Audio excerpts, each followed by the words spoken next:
चलिए, तो कल हिंदी के सिलेबस पे हमने बात कर ली थी, है ना। आज से आपका जो हिंदी का सिलेबस है वो हम लोग शुरू करेंगे। हिंदी के सिलेबस में सबसे पहला जो टॉपिक हमको पढ़ना है वो है वर्ण एवं वर्णमाला। सबसे पहले यही टॉपिक शुरू करेंगे हम लोग।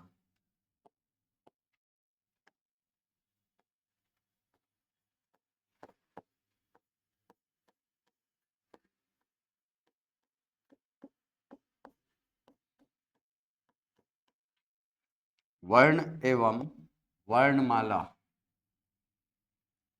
और इस टॉपिक की शुरुआत करेंगे हम लोग तीन परिभाषाओं के साथ।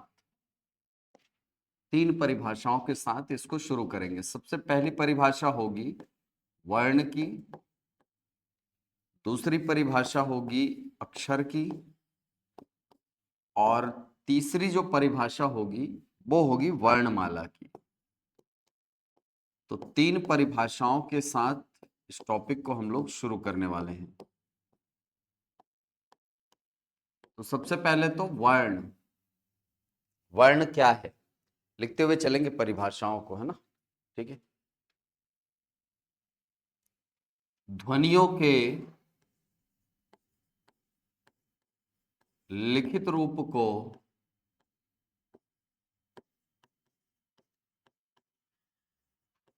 ध्वनियों के लिखित रूप को वर्ण कहते हैं।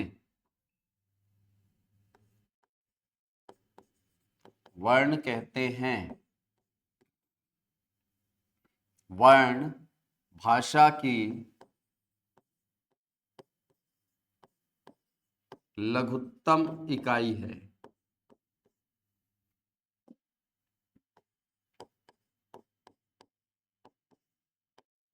वर्ण भाषा की लघुत्तम इकाई होती है।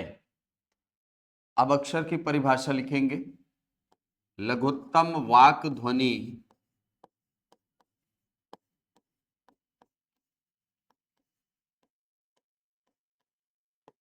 लघुत्तम वाक ध्वनि जिसका खंडन संभव न हो,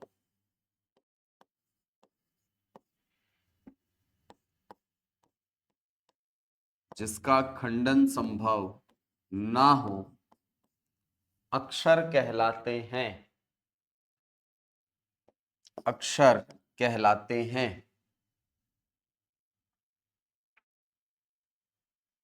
ठीक है। चलिए, तो वर्ण और अक्षर अगर सामान्य रूप से देखा जाए तो वर्ण और अक्षर को व्याकरण में एक दूसरे के पर्यायवाची के रूप में प्रयोग में लाया जाता है। यहां तक कि आचार्य पतंजलि ने भी कई जगहों पर वर्ण को अक्षर और अक्षर को वर्ण कहा है। लेकिन तकनीकी रूप से देखा जाए तो टेक्निकली दोनों में अलग अंतर हमको दिखता है। अंतर क्या होता है? सबसे पहला अंतर यह होता है कि वर्ण का जो संबंध है ये भाषा के लिखित रूप से होता है, यानी वर्ण लिखित भाषा की इकाई है। वहीं अक्षर की जब हम बात करते हैं तो अक्षर वाक ध्वनि है। वाक का अर्थ होता है बोलना। तो इस तरीके से बोली जाने वाली भाषा की सबसे छोटी इकाई यदि आप देखें तो वो अक्षर है, और लिखे जाने वाली भाषा की सबसे छोटी इकाई यदि आप देखें तो वो वर्ण है। सबसे पहला अंतर यही है कि वर्ण और अक्षर इन दोनों में तकनीकी रूप से अंतर हमको दिखाई पड़ सकता है। हालांकि हम इसको एक दूसरे का पर्यायवाची मानते हैं, लेकिन वर्ण लिखित भाषा की इकाई होती है और अक्षर मौखिक भाषा की। असल में जब हम भाषा के प्रारूपों को देखते हैं तो भाषा को दो प्रकारों में बांटा जाता है। हालांकि कुछ नवीन भाषा शास्त्री तीसरा प्रकार सांकेतिक भाषा बताते हैं, लेकिन अभी भी आंसर जो है वो कभी भी पूछा जाए आपको क्वेश्चन कि भाषा के कितने भेद होते हैं तो वो केवल दो प्रकारों को ही मान्यता देता है। एक मौखिक भाषा और दूसरा लिखित भाषा। मौखिक भाषा भाषा का वह प्रारूप होता है जिसमें ध्वनियों के माध्यम से भाव संप्रेषण किया जाता है।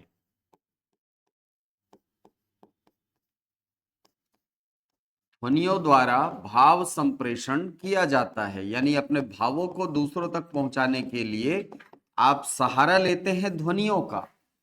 वहीं लिखित भाषा ऐसी भाषा होती है जिसमें ध्वनि चिन्हों के माध्यम से भाव संप्रेषण किया जाता है। कुछ चिन्ह होते हैं और उन चिन्हों के माध्यम से आप भावों को प्रकट करने के लिए लिखते हैं। तो ध्वनि चिन्हों द्वारा भाव संप्रेषण जब किया जाता है तो भाषा के उस प्रारूप को कहा जाता है लिखित भाषा। जो मौखिक भाषा है इसकी इकाई होती है, इसका इकाई है अक्षर, इसकी इकाई होती है अक्षर। वहीं लिखित भाषा की इकाई यदि आप देखें तो लिखित भाषा की इकाई होती है वर्ण। ये टेक्निकल बात है, ये टेक्निकल बातें हैं, क्योंकि अक्षर मौखिक भाषा से जुड़ी हुई चीज है और अक्षर यानी वर्ण जो है वो लिखित भाषा से जुड़ी हुई चीज है। अब थोड़ा सा और इसके टेक्निकल पक्ष को देखें तो जैसे आप राम शब्द लिखने के लिए 4 ध्वनि चिन्हों का प्रयोग करते हैं, र, आ, म और आ।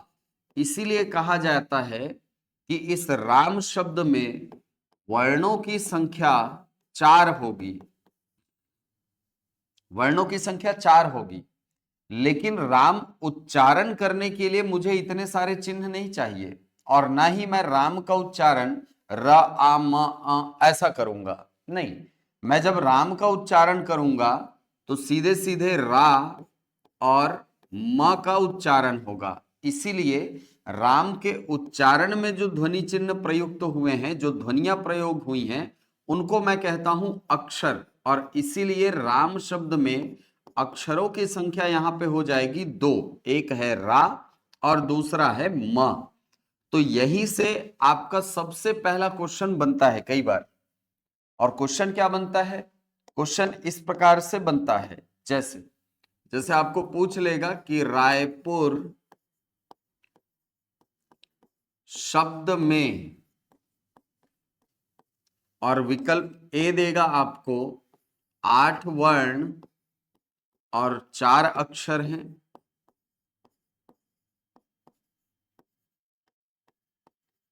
विकल्प बी देगा 8 अक्षर 4 वर्ण हैं। सी 8 वर्ण और 8 अक्षर हैं। और डी देगा 4 वर्ण और 4 अक्षर हैं। ऐसे प्रश्न को सॉल्व करने के लिए हमको सबसे पहले तो वर्ण और अक्षर का भेद समझना होगा। ठीक है बहुत ही सामान्य स्तर का प्रश्न, लेकिन अगर इसको ना समझा जाए तो ऐसे छोटे छोटे प्रश्न जो है वो एग्जाम के बाद बहुत चुभते हैं। एग्जाम के बाद हमको लगता है कि यार काश ये अंतर हमको पता होता। तो ऐसे क्वेश्चन को सॉल्व करने के लिए हमको अक्षर और वर्ण का भेद पता होना चाहिए। तो वर्ण क्या होते हैं? वर्ण वो सारे ध्वनि चिन्ह हैं जिनसे मिल करके आप किसी शब्द को बनाते हैं, किसी शब्द को लिखते हैं। जैसे जैसे मान लीजिए शब्द आपके पास लिखा हुआ है कमल, कमल। तो इस कमल शब्द में जब वर्णों की संख्या की जाएगी तो आपको क्या क्या करना होगा? सबसे पहला काम, कोई भी शब्द हो, किसी भी शब्द को, किसी भी शब्द में यदि आपको वर्णों या अक्षरों की संख्या करनी है तो सबसे पहला काम यह होता है कि उस शब्द का वर्ण विन्यास कर लेना चाहिए। वर्ण विन्यास सबसे पहला काम होगा। वर्ण विन्यास कहने का मतलब होता है शब्द को उसके वर्णों में तोड़ना, यानी प्रत्येक खंड को छोटे छोटे भाग में लिख लेना। जैसे कमल शब्द को यदि मैं लिखना चाहूं तो क, आ, म, आ, ल, आ, ऐसे। अब यदि मुझे यहां से वर्णों की संख्या निकालनी है तो उसका प्रोसीजर अलग है, और यदि अक्षरों की संख्या निकालनी है तो उसका प्रोसीजर अलग है। यदि मैं वर्णों की संख्या निकालने के लिए जाऊं तो वर्ण वो ध्वनि चिन्ह है जो ध्वनियों को रिप्रेजेंट करते हैं, वो चिन्ह होते हैं जो ध्वनियों को दिखाते हैं। इसीलिए वर्णों की संख्या निकालते समय मैं क्या करूंगा, प्रत्येक इकाई की गणना करूंगा।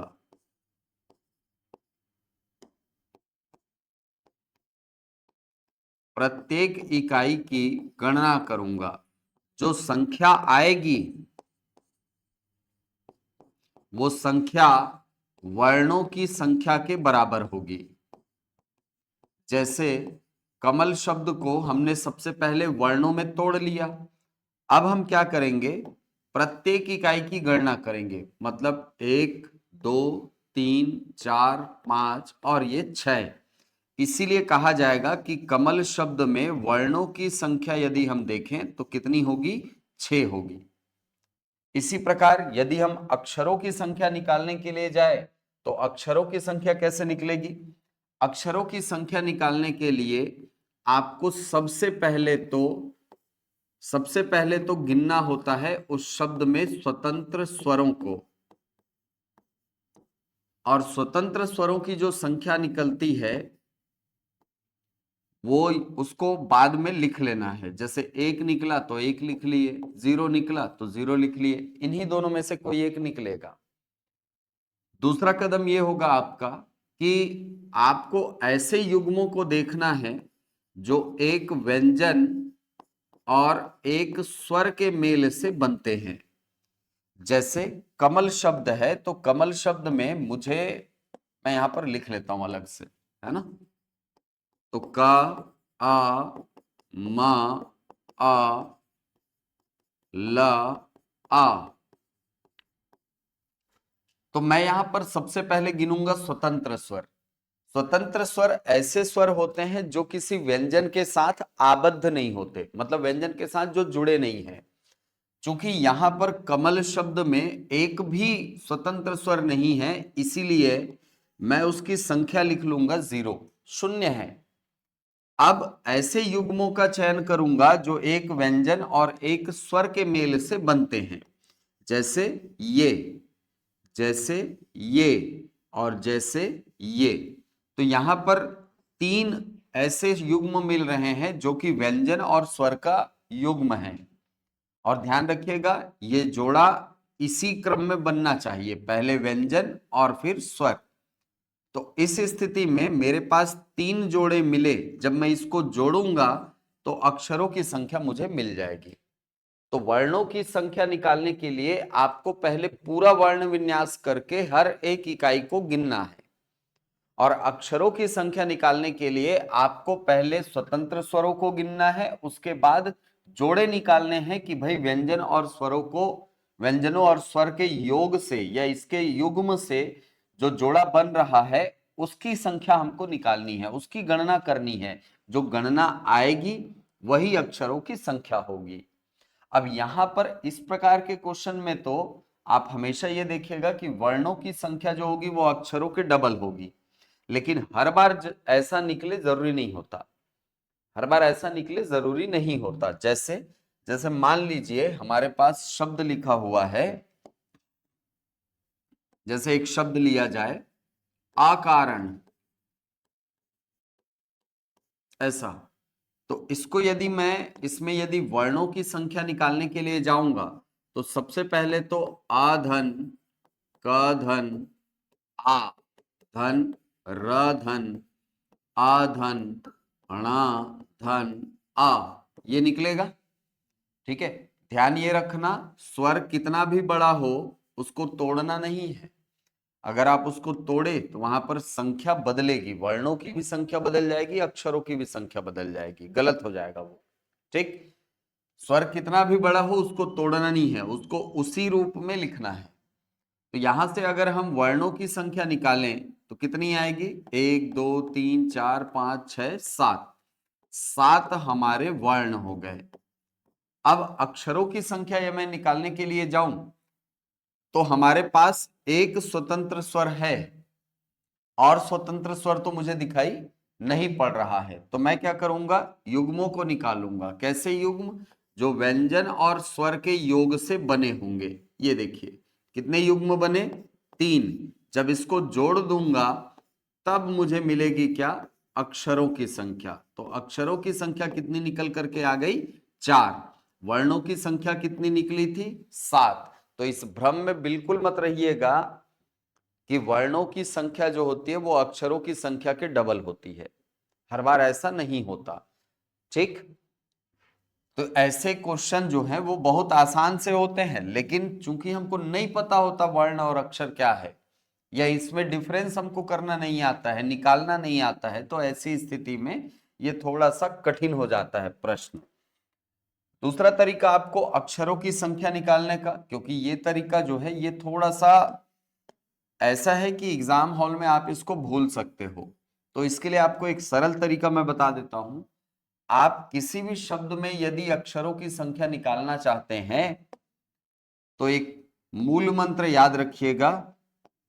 क्या है सर मूल मंत्र? मूल मंत्र यह है कि शब्द में स्वरों की संख्या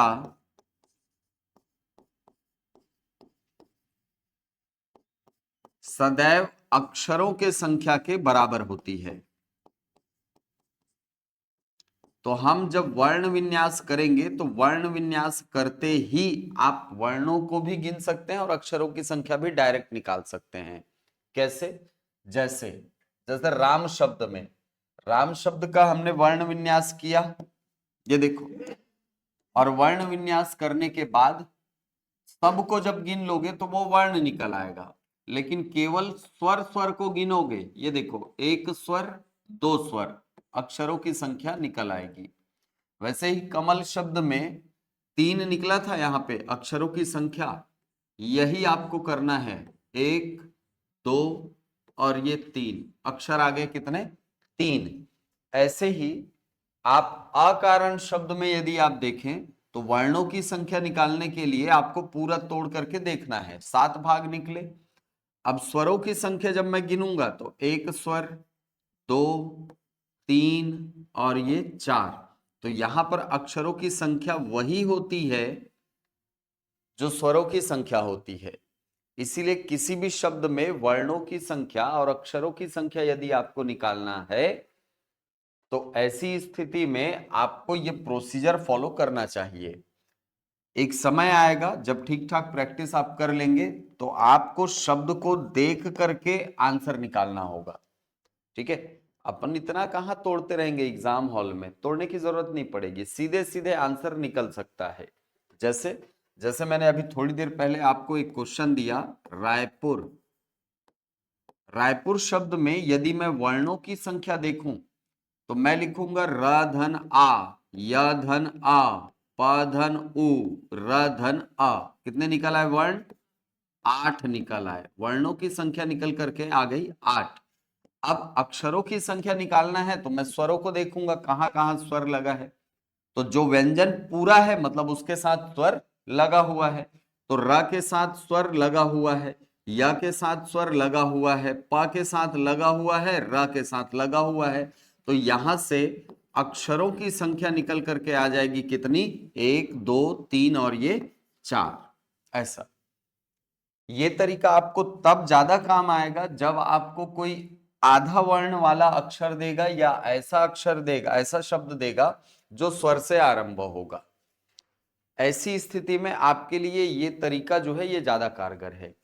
हालांकि प्रश्न बहुत कठिन नहीं पूछता है, लेकिन हमको नहीं पता होता है, केवल इसी अनभिज्ञता के कारण हम ये क्वेश्चन गलत करते हैं, बाकी है कुछ नहीं।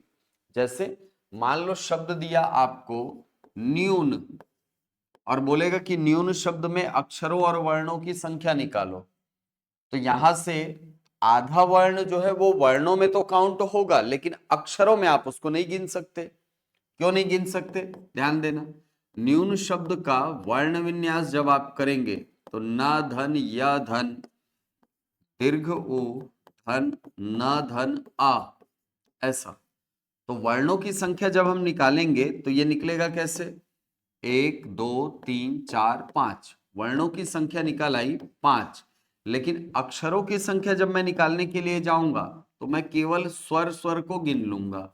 ये देखिए, तो यहां से अक्षरों की संख्या निकल आ गई कितनी, 2।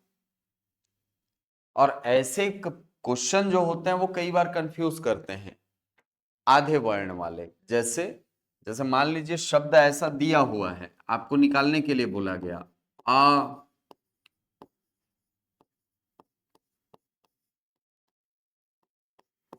चिन्हांकित।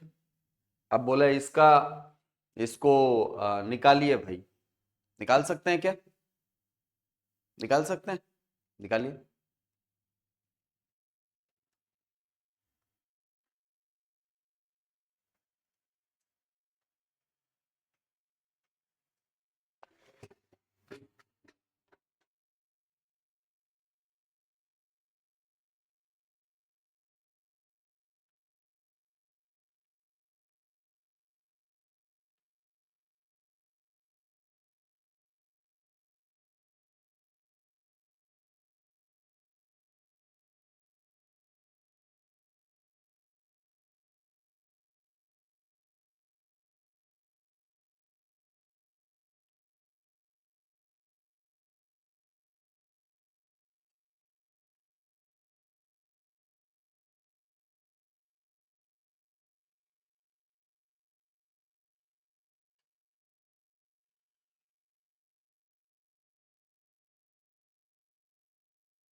बन गए?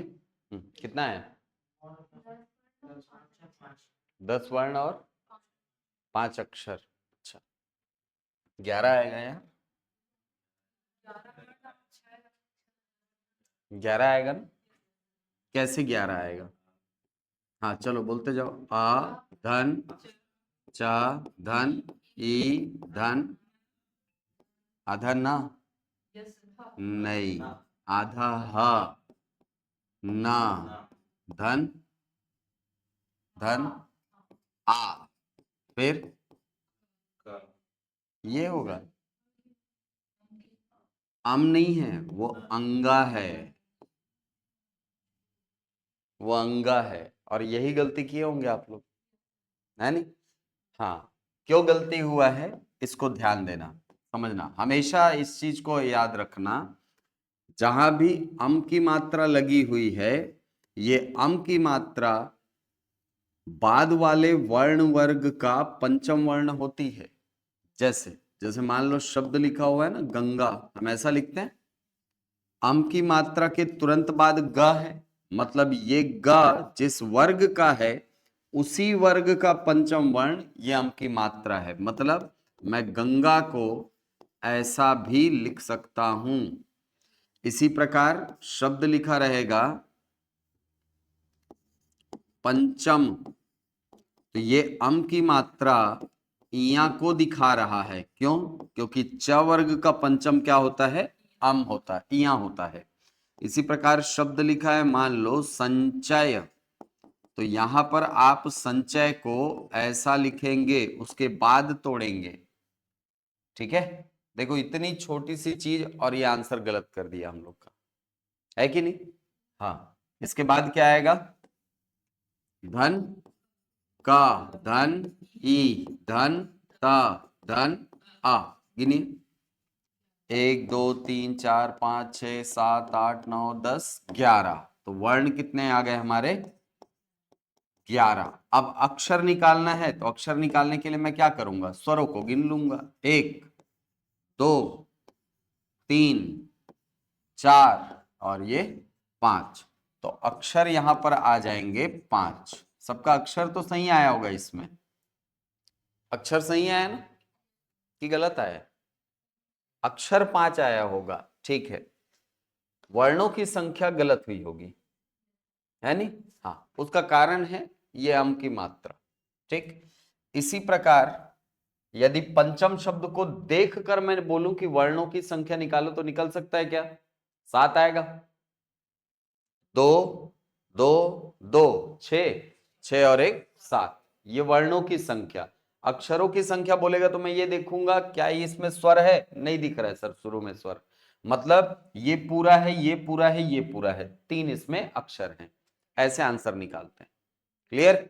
वैसे ही संचय शब्द में सेम निकलेगा, सात और तीन, सात और तीन निकलेगा यहां भी।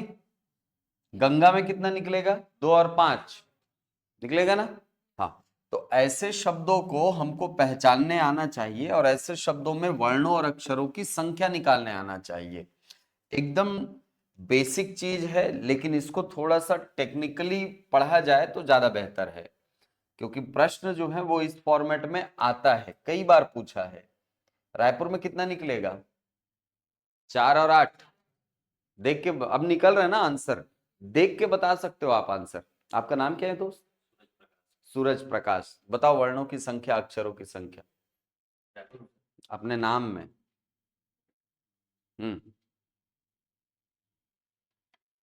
13 और 6 आएगा,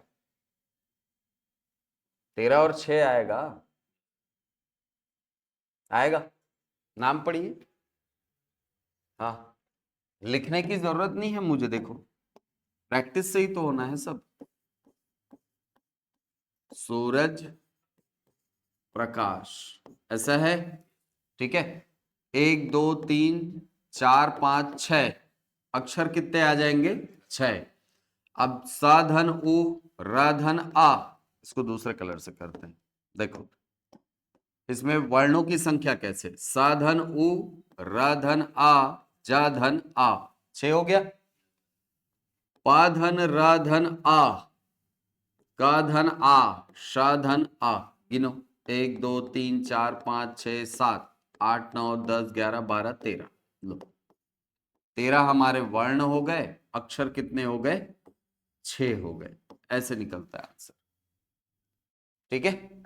आप पढ़ करके, देख करके शब्द में वर्णों की और अक्षरों की संख्या निकाल सकते हैं, आसान, ठीक है, निकाल सकते हैं।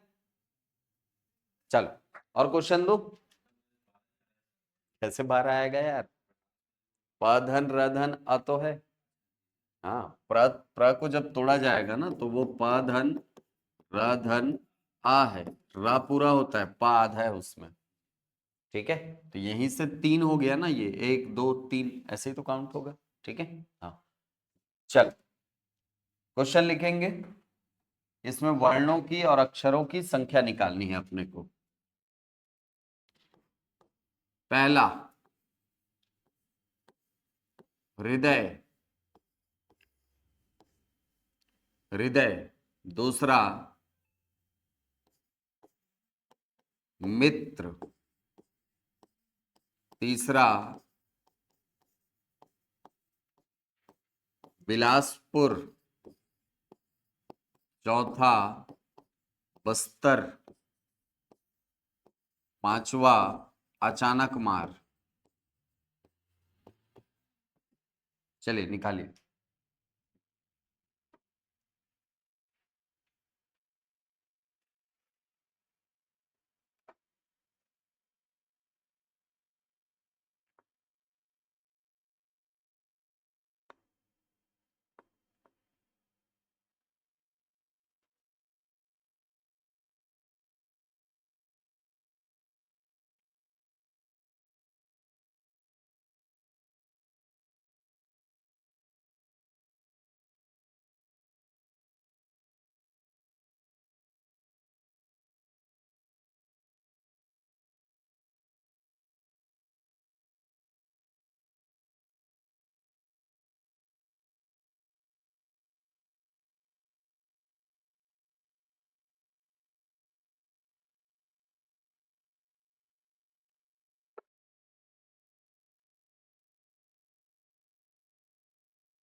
बन गया। हृदय 6 3 आया सबका, 7 3 आया, 7 3 आएगा ही नहीं यार, 6 3 आएगा, इसलिए तो जानबूझ के ये क्वेश्चन दिया था मैं। ठीक है, हृदय, हा धन रा धन ई मत लगा देना भैया, हा धन ऋषि का री है ये, धन द धन आ, या धन आ। अब गिन लो, 6 वर्ण हो गए, अक्षर निकालोगे तो एक ऋषि का री खुद काउंट होगा, आ और ये आ, हो गया 3, तो 6 और 3 इसका आंसर आएगा। ठीक है, 7 मत निकाल देना, 7 मत निकाल देना। मित्र में 5 और 2 आएगा, 5 और 2 आया। बिलासपुर में 10 5, 10 5 आया। बस्तर में 7 3 आएगा। अचानक मार में 12, 11 और 6 आएगा। 12 कैसे आएगा, 11 और 6 आएगा ना। आ से चालू हुआ है यार, 1 2 3 4 5 6। अब गिन लो, 1 2 3 4 5 6 7 8 9 10 11, ऐसा। ठीक है, देख के बनना चाहिए क्वेश्चन, उतना टाइम नहीं लगाना है भाई, हिंदी में टाइम बचाना है। 5 क्वेश्चन आने हैं यार, उसके लिए इतना समय लगाओगे तो क्या बात है ना। मेन टाइम देना है अपने सब्जेक्ट को, सब्जेक्ट के लिए टाइम बचाना है, उसमें टाइम लगेगा। ठीक है, चल, तो ये है आपके वर्ण और अक्षर। अंतर समझ आया दोनों में कि वर्ण किसको बोलते हैं और अक्षर किसको बोलते हैं। तो वर्ण लिखित भाषा की इकाई है, लिखित भाषा की सबसे छोटी इकाई है। और मान लो कभी पूछा गया कि वर्ण लिखित भाषा की सबसे छोटी इकाई कौन सी है, तो हमेशा आंसर लेना इसका वर्ण, अक्षर मत लेना। लिखित भाषा की सबसे छोटी इकाई या भाषा की सबसे छोटी इकाई भी यदि पूछेगा तो वर्ण लेना। ठीक है, हाँ, क्योंकि अक्षर जो है ये मौखिक भाषा से संबंधित है, इसका संबंध लिखित भाषा से नहीं होता। अक्षर का संबंध मौखिक भाषा से, आप किस रूप में उसको उच्चारित कर रहे हो, इसको बोला जाता है अक्षर। और अक्षर ध्वनियों का खंडन संभव नहीं होता। हालांकि खंडन तो वर्णों का भी संभव नहीं होता, लेकिन इसके नाम में ही है अक्षर, जिसका क्षरण ना हो सके उसको कहा जाता है अक्षर। ठीक, अब अगली परिभाषा है वर्णमाला। वर्णमाला की परिभाषा क्या कहती है, वर्णों के व्यवस्थित या क्रमबद्ध समूह को वर्णमाला कहते हैं।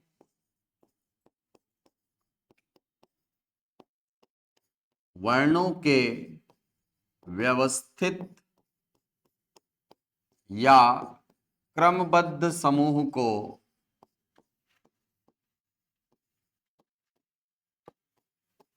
वर्णमाला कहते हैं। ध्यान देना, कभी भी ये क्वेश्चन आएगा वर्णमाला क्या है, तो हमेशा उसी विकल्प का चयन करना जिसमें ये शब्द लिखा होगा, क्योंकि हमारी वर्णमाला जो है वो वर्णों का समूह मात्र नहीं है, ये वर्णों के एक व्यवस्था है जिसमें वर्णों को एकदम प्रॉपर व्यवस्था के अंतर्गत रखा गया है। तो वर्णमाला की परिभाषा क्या हो जाएगी, वर्णों के व्यवस्थित या क्रमबद्ध समूह को वर्णमाला कहते हैं। अब यदि हमारी वर्णमाला देखें तो आप ये कहते हैं कि हमारी वर्णमाला में वर्णों की संख्या होती है 53, पढ़ते हैं ना। नया वर्ण एक जोड़ा गया है 22 अगस्त 2024 को, 53 वर्ण हमारी वर्णमाला में होते हैं। क्या मतलब हुआ 53 वर्ण होने का, इसका मतलब यह है कि 53 अलग अलग प्रकार की ध्वनियों के लिए हमने चिन्ह निर्धारित करके रखा हुआ है कि नहीं। 53 अलग अलग ध्वनियां हैं, सब ध्वनियां एक दूसरे से अलग, और उन्हीं ध्वनियों के लिए जो चिन्ह निर्धारित किए गए हैं उनको कहा जाता है वर्ण। और वर्णों के इसी व्यवस्थित समुच्चय को हम नाम देते हैं वर्णमाला। तो हमारी वर्णमाला में 53 प्रकार की ध्वनियों के लिए चिन्ह निर्धारित करके रखा गया है। और ये 53 वर्ण कई छोटे छोटे भागों में बटे हुए हैं, जिसमें सबसे पहले भाग में आते हैं स्वर। स्वरों की संख्या यदि हमारी वर्णमाला में देखें तो हमारी वर्णमाला में स्वरों की संख्या होती है 11 और 11 स्वरों के अंतर्गत आते हैं आ ई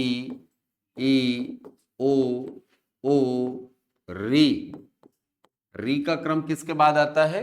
ओ के बाद आता है। इसके बाद आते हैं ए ओ औ। ये 11 वर्ण कहलाते हैं स्वर। दूसरे भाग में रखा जाता है अयोगवाह वर्णों को। अयोगवाह वर्णों की संख्या होती है 2 और इसके अंतर्गत आते हैं अम और अह। ध्यान देना, अम का एक नाम है। अम को कहा जाता है अनुस्वार और अह को कहा जाता है विसर्ग। अम को कहा जाता है अनुस्वार और अह को कहा जाता है विसर्ग। अब इसके बाद अगली जो श्रेणी होती है वो होती है व्यंजनों की, व्यंजन वर्ण। और हिंदी की वर्णमाला में व्यंजनों की संख्या होती है 33। ये 33 व्यंजन 3 खंडों में बटे होते हैं, या यूं बोले कि अध्ययन की दृष्टि से हम इनको 3 खंडों में बांट करके पढ़ते हैं। ये 3 भाग कौन से हैं? सबसे पहले भाग में रखा जाता है स्पर्शी व्यंजनों को। स्पर्शी व्यंजनों के अंतर्गत 25 वर्ण आते हैं जो कि 5 गुणा 5 के वर्ग में हमारी वर्णमाला में व्यवस्थित होते हैं। अब ये 5 वर्ग कौन से हैं? ध्यान देना, वर्गों का नामकरण उनके प्रथम वर्ण के आधार पर होता है। इसीलिए सबसे पहले वर्ग को कहा जाता है क वर्ग और क वर्ग में 5 वर्ण आते हैं क, ख, ग, घ, अंग। च वर्ग में भी 5 वर्ण हैं च, छ, ज, झ, इया। ट वर्ग में भी 5 वर्ण हैं ट, थ, ड, ढ, ण। त वर्ग में त, थ, ध, ध, न। और प वर्ग में प, फ, ब, भ, म। ये 25 वर्ण कहलाते हैं स्पर्शी व्यंजन। इसके बाद दूसरे खंड में रखा जाता है अंतस्थ व्यंजनों को।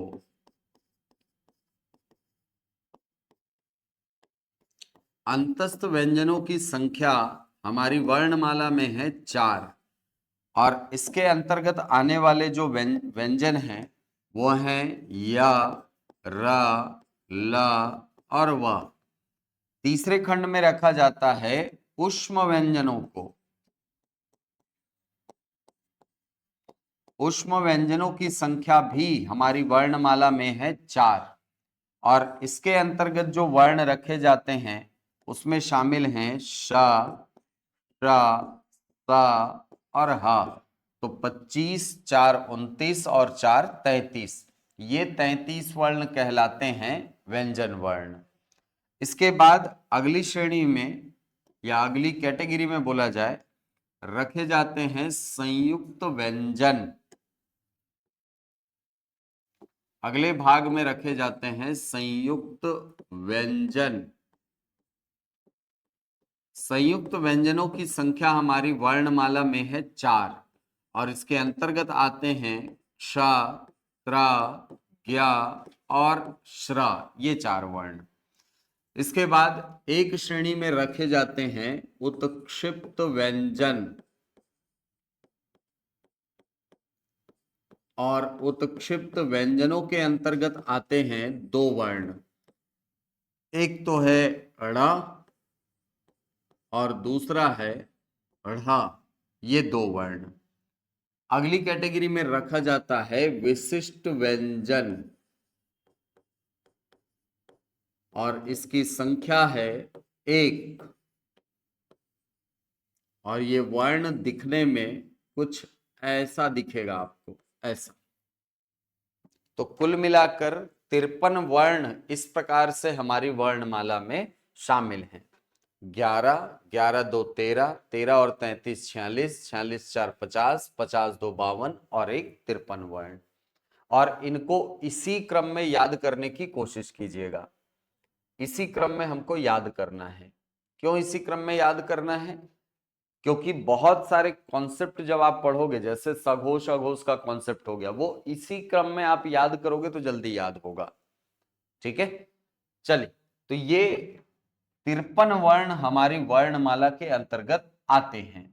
अब एक एक करके हमको सारे भागों को पढ़ना है। तो सबसे पहले खंड में रखा था हमने किनको? स्वरों को। तो सबसे पहले भाग में आते हैं स्वर। और ध्यान रखिएगा, कोई भी वर्ण हो, अभी जब हम पढ़ना चालू कर चुके हैं तो कोई भी वर्ण हो, उसकी परिभाषा बहुत इंपॉर्टेंट होगी, ये याद रखिएगा। क्योंकि अभी टारगेट किया जा रहा है परिभाषाओं को, चाहे वो विकल्प एमसीक्यू वाले पैटर्न की बात करें, चाहे कथन कारण वाले क्वेश्चन की बात करें, या कोई भी एक क्वेश्चन की बात करो, वहां पे अब टारगेट किया जा रहा है परिभाषाओं को। तो परिभाषाओं को अच्छे से तैयार कीजिएगा। लिखेंगे स्वरों की परिभाषा।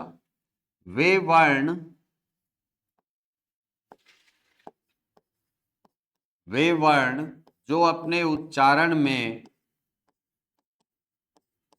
जो अपने उच्चारण में स्वतंत्र होते हैं, अर्थात जिन वर्णों के उच्चारण हेतु, अर्थात जिन वर्णों के उच्चारण हेतु किसी अन्य वर्ण की आवश्यकता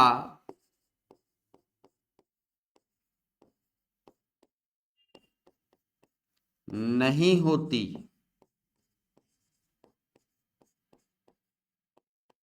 स्वर कहलाते हैं, स्वर कहलाते हैं। ठीक है, अगले लाइन में लिखेगा, अगले लाइन में लिखेगा, स्वरों का उच्चारण करते समय,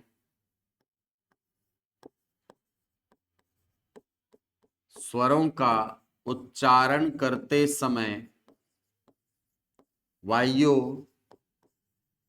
मुख से निर्बाध रूप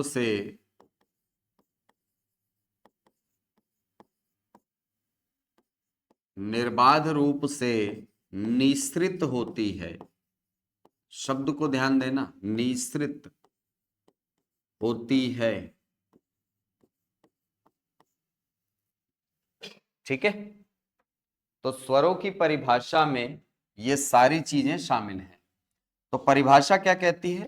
परिभाषा ये कहती है कि स्वर ऐसे वर्ण होते हैं जिनका उच्चारण स्वतंत्र होता है, यानी जिन वर्णों के उच्चारण हेतु किसी अन्य वर्ण की आवश्यकता नहीं होती है, वो स्वर कहलाते हैं। अब सवाल यह है कि सर इनके उच्चारण हेतु किसी अन्य वर्ण की आवश्यकता नहीं होती है, इसका मतलब क्या है? देखो, आप इसको ऐसे समझो, जैसे मान लो आपको क का उच्चारण करना है, क, तो क के साथ कौन सी ध्वनि आती है? आ की ध्वनि आती है, बिल्कुल आती है सर। इसी प्रकार अगर मुझे का उच्चारण करना है तो का के साथ कौन सी ध्वनि आएगी? आ की ध्वनि आएगी, का। इसी प्रकार अगर मुझे की का उच्चारण करना है तो क के साथ ई की ध्वनि आएगी। अगर कु का उच्चारण करना है तो क के साथ उ का उच्चारण आएगा। मतलब कोई भी व्यंजन वर्ण जो होता है उसको अपने उच्चारण के लिए किसी अन्य वर्ण की आवश्यकता पड़ती है। ये देखो, दूसरे वर्ण की आवश्यकता किनको है? व्यंजनों को है। स्वरों को इनकी आवश्यकता नहीं होती। अगर मुझे आ का उच्चारण करना है तो मैं आ उच्चारण करूंगा, अगर मुझे ई का उच्चारण करना है तो मैं ई का उच्चारण करूंगा। और इसीलिए जब आप वर्ण विन्यास कर रहे थे तो ध्यान दिए होंगे कि आप किसी भी स्वर को तोड़ते समय इसके साथ अन्य स्वर कोई जोड़ते नहीं थे। जोड़ते थे क्या? नहीं जोड़ते थे। आप जैसे यहां पर ये आ है, या जैसे यहां पर ये ऊ है, न्यू, यू दिख रहा है, इस यू को भी आप अलग से नहीं तोड़ रहे हो, इसको एज इट इज वैसे का वैसा लिखा है आपने, सेम वैसे ही हर एक उदाहरण में आपको ये मिलेगा, हर एक उदाहरण में आपको ये मिलेगा। आप देख सकते हो यहाँ जितना वर्ण विन्यास हमने किया है सब में, और मैं तो बोला ही था कि बड़ा कितना भी बड़ा स्वर हो जाए उसको तोड़ करके नहीं लिखना है, मैंने कहा था ना। कारण क्या है? कारण यही है सर कि स्वर कभी भी दूसरे वर्ण पर आश्रित नहीं होते, ये अपने उच्चारण में स्वतंत्र हैं। हाँ, इनकी सहायता से व्यंजनों का उच्चारण जरूर होता है। ये देखिए, इनकी सहायता से आप उच्चारण कर रहे हो किसका? व्यंजन का। लेकिन स्वरों को अपने उच्चारण के लिए किसी अन्य वर्ण की जरूरत नहीं होती है, ये ध्यान रखिएगा। ठीक, तो स्वर ऐसे वर्ण हैं जिनका उच्चारण स्वतंत्र है, जिनके उच्चारण के लिए आपको किसी अन्य वर्ण की आवश्यकता नहीं होती है। ये दोनों पॉइंट तो समझ में आ गया होगा, है कि नहीं? आ गया ना? हाँ नहीं बोलते रहना भाई क्लास, ठीक है। अब आते हैं तीसरे पॉइंट में। तीसरे पॉइंट में आपने कहा है कि वर्णों का सॉरी स्वरों का उच्चारण करते समय वायु जो है वो मुख से निर्बाध रूप से बाहर निकलती है। मतलब स्वरों का उच्चारण करते समय आपके मुख मार्ग में किसी भी प्रकार की कोई बाधा का अनुभव आपको नहीं होता है, कोई बाधा नहीं होती आपके मुख मार्ग में।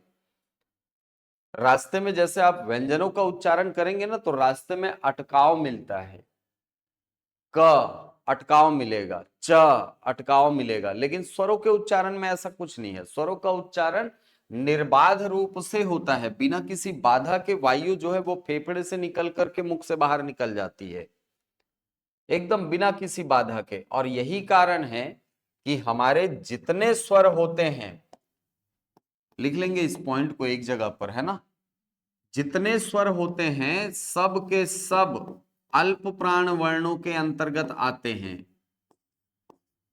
तो दो फैक्ट यहीं पर चेप दिए रहो, सभी स्वर अल्प प्राण होते हैं, और दूसरा फैक्ट सभी स्वर सघोष होते हैं। आघोष कोई नहीं होता, सारे स्वर क्या होते हैं? सघोष होते हैं। ये दोनों फैक्ट एकदम लिख लिए रहो, क्योंकि यहां से स्टेटमेंट वाले क्वेश्चन जो हैं वो बनते हुए दिखेंगे आपको। बनाना चाहेगा तो यहां से बना सकता है वो, ठीक है। तो सभी स्वर अल्प प्राण हैं और सभी स्वर सघोष होते हैं। क्लियर है? ठीक, तो ये तो रहे स्वर। अब यदि हमारी वर्णमाला में स्वरों की बात करें तो 11 स्वर है, आपने देख ही लिया है 11 स्वर है, ठीक। इन 11 स्वरों को दो भागों में बांट करके पढ़ा जाता है। एक भाग में रखे जाते हैं लघु या ह्रस्व स्वर,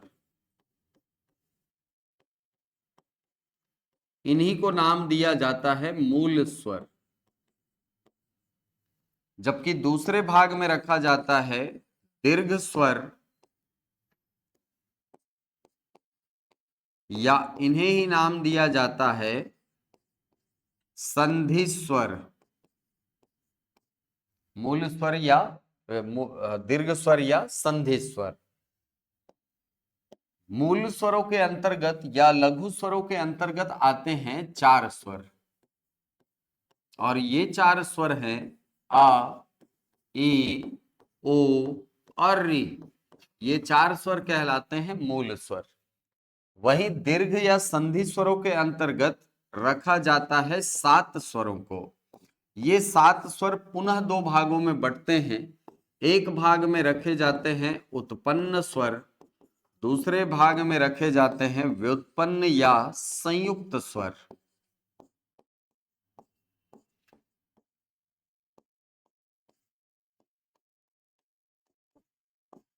उत्पन्न स्वरों के अंतर्गत 3 स्वरों को रखा जाता है, आ, दीर्घ ई और दीर्घ उ।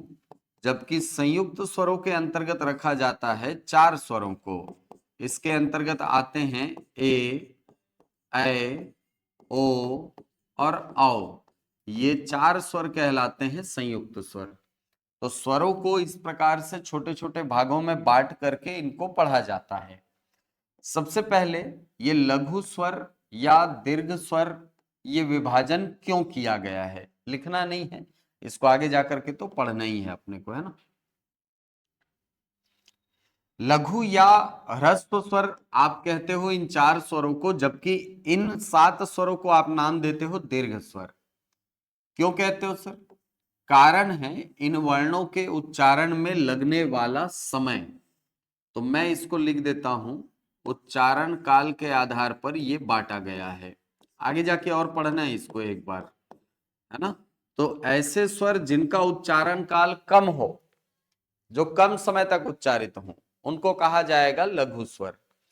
और ऐसे स्वर जिनका उच्चारण काल अधिक हो, जो अधिक समय तक उच्चारित होते हैं, ऐसे स्वरों को कहा जाएगा दीर्घ स्वर। इसके बाद आपने इन्हीं 4 स्वरों को नाम दिया है मूल स्वर, और इन 7 स्वरों को आपने नाम दिया है संधि स्वर। कारण क्या है? कारण है इन स्वरों की रचना, इन स्वरों की रचना।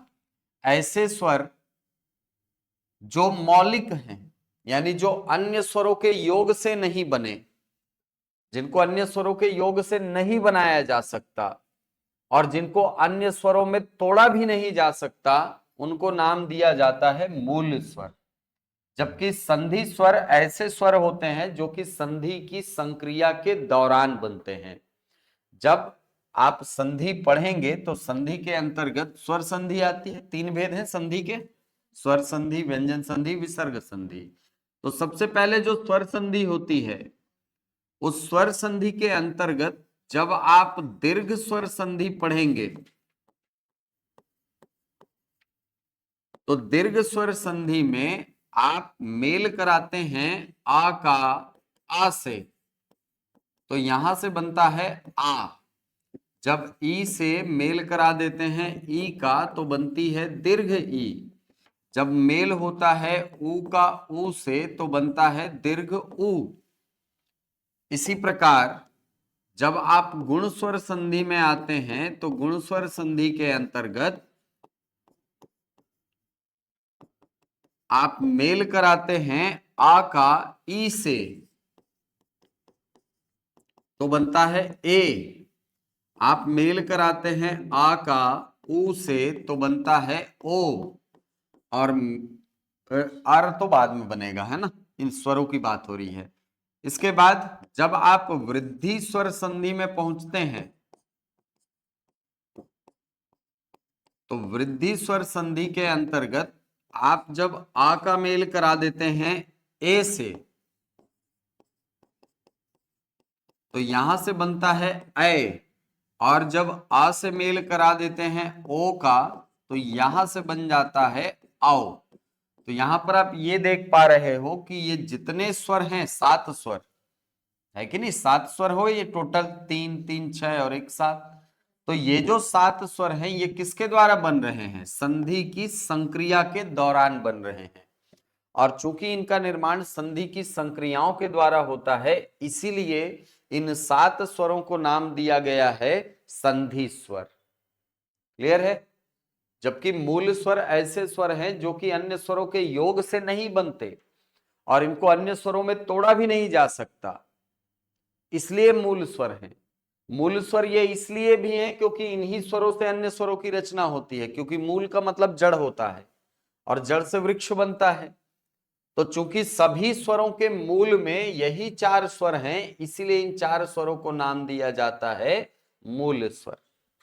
ठीक है, तो ये मूल स्वर हैं हमारे। मूल स्वर कौन कौन से? आ, ई, उ, री, ये मूल स्वर हैं। इनसे बाकी स्वर बने हैं। ये देखो, कहीं ना कहीं पर आपको ये मूल स्वर दिखेंगे। तो चूंकि इन्हीं स्वरों से अन्य स्वरों का निर्माण होता है, इसीलिए इन 4 स्वरों को नाम दिया जाता है मूल स्वर। आ, ई, उ और री, ये कहलाते हैं मूल स्वर। जबकि ये जो 7 स्वर हैं, ये कहलाते हैं संधि स्वर। संधि स्वर, ठीक। अब ये जो दीर्घ स्वर है, आप यदि ये ध्यान से देखें, ये जो दीर्घ स्वर या संधि स्वर है, इनको आपने पुनः 2 खंडों में बांटा है, उत्पन्न और व्युत्पन्न स्वर या संयुक्त स्वर। ये क्या लॉजिक है सर? देखो, उत्पन्न और व्युत्पन्न का लॉजिक क्या बोलता है? आप ऐसे वस्तु को इमेजिन करो जिसका निर्माण एक ही प्रकार के अणुओं के मेल से हुआ है। कोई वस्तु यदि एक ही प्रकार के अणुओं के मेल से बना हो तो ऐसे वस्तु को कहा जाता है कि यह वस्तु उत्पन्न किया गया है, उत्पन्न किया गया है। लेकिन अगर कोई वस्तु अलग अलग प्रकार के अणुओं के मेल से बने तो आप इसको नहीं बोल सकते कि इसको उत्पन्न किया गया है। नहीं, इस वस्तु को व्युत्पन्न किया गया है, डेराइव किया गया है। और इसीलिए आप जब व्याकरण में इसी कॉन्सेप्ट को लेकर के आते हैं तो स्वरों को इस आधार पर बांटा जा सकता है। ऐसे स्वर जिनका निर्माण समान स्वरों के मेल से होता है वो कहलाते हैं उत्पन्न स्वर, और ऐसे स्वर जिनका निर्माण असमान स्वरों के मेल से होता है वो कहलाते हैं व्युत्पन्न स्वर। अब यहां से इसको देख करके हमको समझ में आ गया होगा कि कौन उत्पन्न है और कौन व्युत्पन्न है। दिख रहा है क्या? हाँ, देख पा रहे हो आप कौन उत्पन्न है और कौन व्युत्पन्न है? ये देखिए, जो समान स्वरों के मेल से बने वो उत्पन्न है, और जो असमान स्वरों के योग से बने वो कहलाते हैं व्युत्पन्न स्वर। अब यहीं से ना एक बढ़िया क्वेश्चन बनता है। ठीक है, 3 फॉर्मेट बता रहा हूं क्वेश्चन का, आप समझते हुए चलना। 3 अलग अलग फॉर्मेट हैं।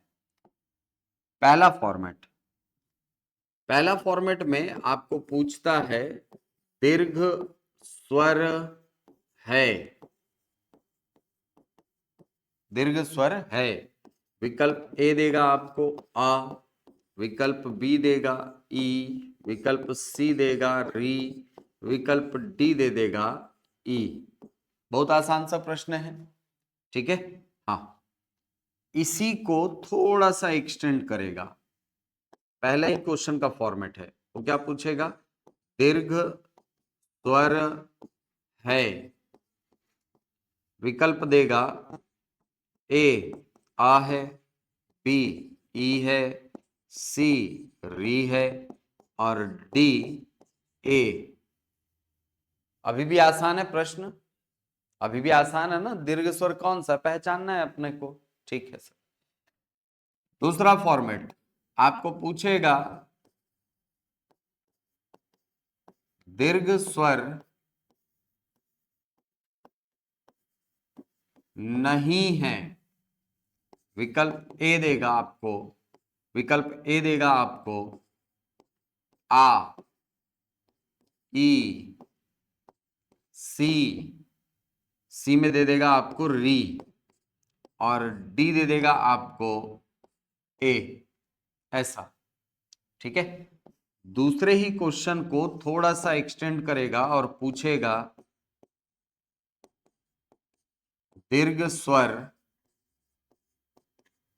नहीं है।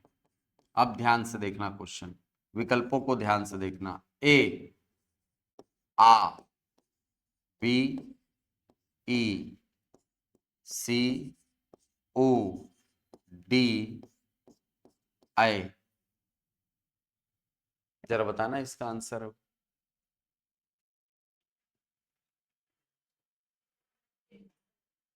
ए आ दीर्घ स्वर नहीं है, दीर्घ नहीं है ये दीर्घ स्वर नहीं है। तो कौन नहीं है इसमें? सारे दीर्घ है ना? हाँ, ये कंफ्यूजन होता है। ठीक है, कैसे बनाना है समझेंगे अभी। तीसरा फॉर्मेट देखो, तीसरे फॉर्मेट में आपको क्वेश्चन देगा कि इनमें से कौन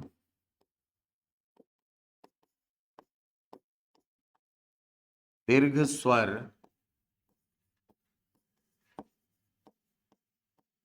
नहीं है। विकल्प ए ओ, बी आओ, सी ए, डी आ। अब ये तो बड़ा खिचड़ी हो गया सर दिमाग में, कौन दीर्घ है कौन दीर्घ नहीं है ना। और क्वेश्चन पांचों सही है, मतलब फॉर्मेट पूरा सही है। हम कभी कभी ए ए ओ औ को दीर्घ के अंतर्गत रखते हैं, कभी नहीं रखते हैं। ये क्या लॉजिक है सर? देखो, असल में दीर्घ शब्द जो है ना, ये दो जगह पर प्रयोग होता है। दीर्घ जो है वो दो जगह पर प्रयोग होता है, दीर्घ स्वर। एक, आप दीर्घ स्वर शब्द का प्रयोग करते हो, दीर्घ स्वर शब्द प्रयोग करते हो मात्रा की स्थिति में या मात्रा के आधार पर, और दूसरा आप दीर्घ स्वर शब्द प्रयोग करते हो, दीर्घ स्वर शब्द प्रयोग करते हो संधि के आधार पर। संधि के आधार पर, जब मात्रा के आधार पर दीर्घ स्वर देखा जाता है तो यहां 7 स्वर दीर्घ होते हैं। क्यों? क्योंकि मात्रा का मतलब होता है किसी वर्ण के उच्चारण में लगने वाला समय। तो दीर्घ स्वर यहां पर लिया जाता है 7, और इसके अंतर्गत आ भी आता है, ई भी आती है, ऊ भी आता है, ए ओ औ, ये सातों स्वर कहलाते हैं दीर्घ स्वर। लेकिन जब आप संधि के आधार पर स्वर कहते हैं, सर आगे, हाँ, संधि के आधार पर जब आप स्वर कहते हैं तो संधि के आधार पर स्वरों दीर्घ स्वर होते हैं केवल 3, और इसके अंतर्गत रखा जाता है आ, दीर्घ ई और दीर्घ ऊ को। क्यों ऐसा? ऐसा इसलिए क्योंकि एक रूल है हमारे यहां, नियम है। नियम ये कहता है कि जिस संधि में जो स्वर बनेगा उसको उस संधि का नाम मिलेगा। यानी जो स्वर बने हैं दीर्घ स्वर संधि में वो कहलाएंगे दीर्घ स्वर, जो स्वर बने हैं गुण स्वर संधि में वो कहलाएंगे गुण स्वर, और जो स्वर बने हैं वृद्धि स्वर संधि में वो कहलाते हैं वृद्धि स्वर। क्लियर है? अब इन क्वेश्चंस को यदि आप देखें तो आपको ये समझना होगा क्वेश्चन देख करके कि ये किस आधार पर पूछा गया है। जैसे पहले क्वेश्चन की यदि मैं बात करूं तो पहले क्वेश्चन में 3 विकल्प मुझे ऐसे दिखाई पड़ रहे हैं जिनके उच्चारण में कम समय लगता है कि नहीं?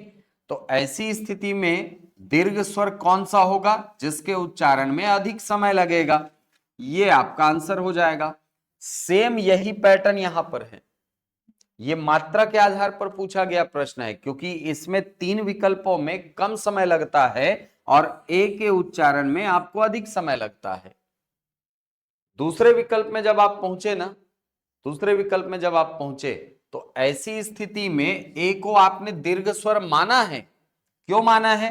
क्योंकि इसमें एक विकल्प ऐसा है जो लघु स्वर है कि नहीं? एक स्वर जो है वो लघु स्वर है। ऐसी स्थिति में तो आप इसको दीर्घ स्वर के अंतर्गत रखेंगे, और ये जो विभाजन है ये बेसिकली उच्चारण काल या मात्रा के आधार पर किया गया विभाजन है कि नहीं? जबकि चौथे विकल्प में अगर आप देखें, मतलब इसमें क्वेश्चन में देखें, दीर्घ स्वर नहीं है जब पूछा है तो यहां पर ये दीर्घ स्वर संधि में बनता है, ये दीर्घ स्वर संधि में बनता है, ये दीर्घ स्वर संधि में बनता है, लेकिन अ जो है ये दीर्घ स्वर संधि में नहीं बनता, और इसीलिए इसको यहां पर दीर्घ स्वर ना बोल करके वृद्धि स्वर माना जाएगा। समझ आई बात? वैसे ही चौथा विकल्प इसको देखो, पांचवा फॉर्मेट, दीर्घ स्वर नहीं है तो इसमें देखो यहां पर ये दीर्घ स्वर माने गए हैं। क्यों माने गए? उच्चारण काल के आधार पर। क्यों माना गया? क्योंकि एक विकल्प ऐसा है जिसके उच्चारण में कम समय लगता है। तो आपको क्वेश्चन को देख करके पहचान करना होगा कि कौन सा क्वेश्चन किस आधार पर पूछा गया है। अगर वो मात्रा के आधार पर पूछा गया है तो स्वाभाविक सी बात है ये जो 4 हैं यही लघु होंगे, ये मात्रा के आधार पर है, उच्चारण काल के आधार पर। और अगर पूछा गया संधि के आधार पर तो सर ये जो केवल 3 स्वर दिख रहे हैं ना, केवल इन्हीं को दीर्घ माना जाएगा। समझ आई बात? हाँ, जबकि मात्रा के आधार पर ये सातों ही क्या कहलाते हैं? दीर्घ स्वर कहलाते हैं।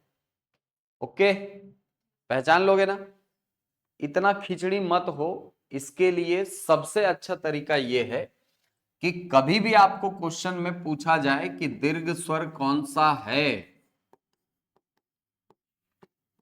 तो हमेशा प्रेफरेंस में लेकर के चलना इन तीनों को, इन तीनों को प्रेफरेंस में चलना, समस्या खत्म हो जाएगी आपकी। अगर ये नहीं है तब आप इनको दीर्घ स्वर मानना, सारे क्वेश्चन बनेंगे। फिर देख लो आप, दीर्घ स्वर है तो दिख रहा है अपने को, पहला फॉर्मेट आ ई उ, इनमें से चयन करना है, दिख रहा है क्या? हाँ सर दिखा। दीर्घ स्वर है, अब इसमें आ नहीं है, ई नहीं है, उ नहीं है, तो आंसर किसको लेना पड़ेगा? ए ऐ ओ औ में से। दीर्घ स्वर नहीं है तो अपने को ये दीर्घ स्वर होते हैं, लेकिन ये हमको दिख रहा है कि लघु है, तो आंसर हो जाएगा। दीर्घ स्वर नहीं है, अब यहां पर प्रेफरेंस में लेकर के चलना, कौन दीर्घ स्वर है? आ दीर्घ स्वर है, ई दीर्घ स्वर है, उ दीर्घ स्वर है। इसके अलावा कुछ भी आ जाए उसको दीर्घ में नहीं रखा जाएगा। तीन विकल्प, तीन ठो कवर कर दिया। चौथे फॉर्मेट में दीर्घ स्वर नहीं है, तो इसमें तो अपने को दिख ही रहा है सर, ना आ है, ना ई है, ना उ है, मतलब उन चारों को हमको क्या करना पड़ेगा? दीर्घ स्वर मानना पड़ेगा। ठीक है, तो ऐसे क्वेश्चन जो होते हैं ना वो बड़ा परेशान करते हैं, तो इसको ध्यान से बनाइएगा, हमेशा प्रेफरेंस में लेकर के चलिएगा किसको? इन तीन स्वरों को, आपकी समस्या का समाधान हो जाएगा, नहीं होगा फिर गलत प्रश्न। ठीक है, चलो, तो ये है हमारे 11 स्वर। कल हम लोग चालू करेंगे अयोग वाह वर्णों को। ठीक है, चलो, कोई प्रश्न है पूछ सकते हैं। सार्थक इकाई शब्द है, हाँ, सार्थकता शब्द में आती है ना, वर्ण सार्थक नहीं होते ना, अक्षर सार्थक नहीं होते। ठीक है, लघुत्तम सार्थक इकाई यदि बोलता है तो वो शब्द होता है। ठीक है, चलो, और कोई प्रश्न है? अभी मेरे ख्याल से अलग अलग होना पड़ेगा, एक साइंस वाले और इनको, सॉरी, गणित वालों को, और इनको सोशल साइंस। ठीक है।